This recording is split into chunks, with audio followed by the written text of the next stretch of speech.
Alright, let's have a 5-minute game on the old chess cube today. I am playing against Cookie Monster from the Netherlands. Another girl who I assume is just not that person. So what do we have going on here? We have a Trompowsky variation going on here. I'm going to see if I can get him to give me the bishop. Probably won't. Wow. Really? Okay. So this is an opening I don't know a whole lot about,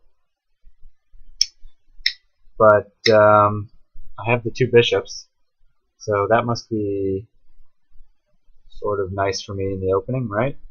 Can I play bishop d6? Yeah, why not? I'll just play bishop d6.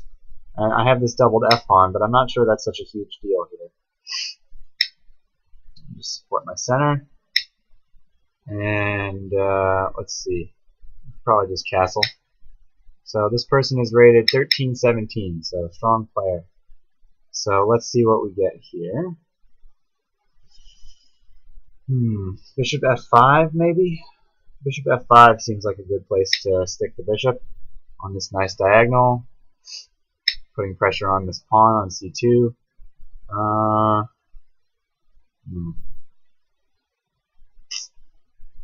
Maybe I'll put my queen out here. Just sort of tickle the b2 pawn a little bit. Try to take advantage. Maybe if he plays a3, yeah, there's some weak dark squares there now, but so like queen a5, maybe into c3 at some point. If this knight weren't there, could be a way in for me to put pressure on the c2 pawn. Just try to take advantage of some of these weaker dark squares. Maybe also I could play bishop to b4. Move like, wow, c4, huh? Yeah, I think I'm just going to put my bishop in here on these nice dark squares. Yeah. Well, maybe it's not such a huge deal, but I think I should take the pawn there and probably develop my knight. So he's got a strong center, but I do have the two bishops, and at the moment I have control of the b file. Let's see if he wants a queen trade.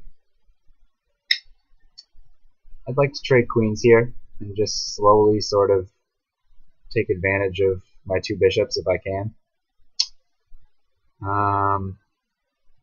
Probably he's not interested in a queen trade, but let's see what we got.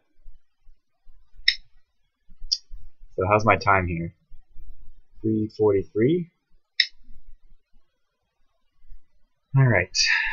So advantages for him in this position are the fact that he has a better pawn structure, better center. The advantages for me are that I have the two bishops, and I just wanted to get my rook onto the e8 square and sort of control the e4 square a little bit. I don't think he's going to play. He's just playing some waiting moves here. He seems not to really have a solid idea of what to do. But what if I play bishop d3, attacking the knight and this pawn? This could be a good move because he can't defend the knight with the rook. Okay, he chose to go backwards. It's interesting. I'm going to defend this bishop. What did he play? Rook here. Okay. Now queen takes b3. Can I do that? Time to get the queens off the board. Maybe bishop c2. Wow, he's playing quickly here. If he's going to give me the pawn, I'm just going to take it. He's really blitzing out these moves for some reason. I'm going to take control of the e. I'm just going to play f5 to sort of block the e. Not block the e4. Prevent him from playing his pawn to e4. But I've got a The 2 bishops and now an extra pawn. So maybe I can play this knight into f6. He's just trying to blitz moves out for some reason. Okay. I'm going to put my knight on d5.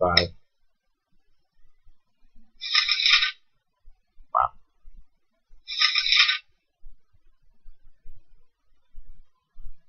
I can't believe this position could possibly be good for him. Just trading material down a pawn. Okay, he's trying to get his knight back into play. But what about this pin? I think he has to take now.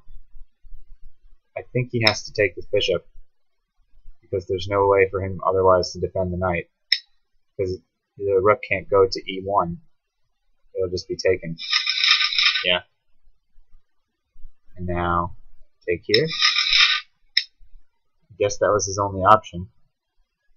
But this allows me in here onto the 7th rank, right? Or the 8th rank, excuse me. This position must just be good for me. I have this passed pawn on b4 that I can push up the board, probably. g4. Well, if he wants to get rid of my double pawn, that's fine with me. And also give me a pawn. I mean, I don't know what the point of that move was. Oh, okay, move the knight, huh? Okay, you can have your pawn back. I'm just going to push b3, rook a2, and the game would be over. Doesn't even want his pawn.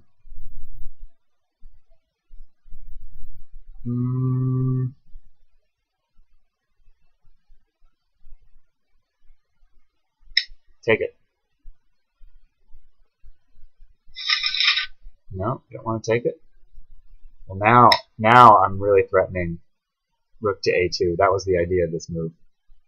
Rook to a2 and the game is just over.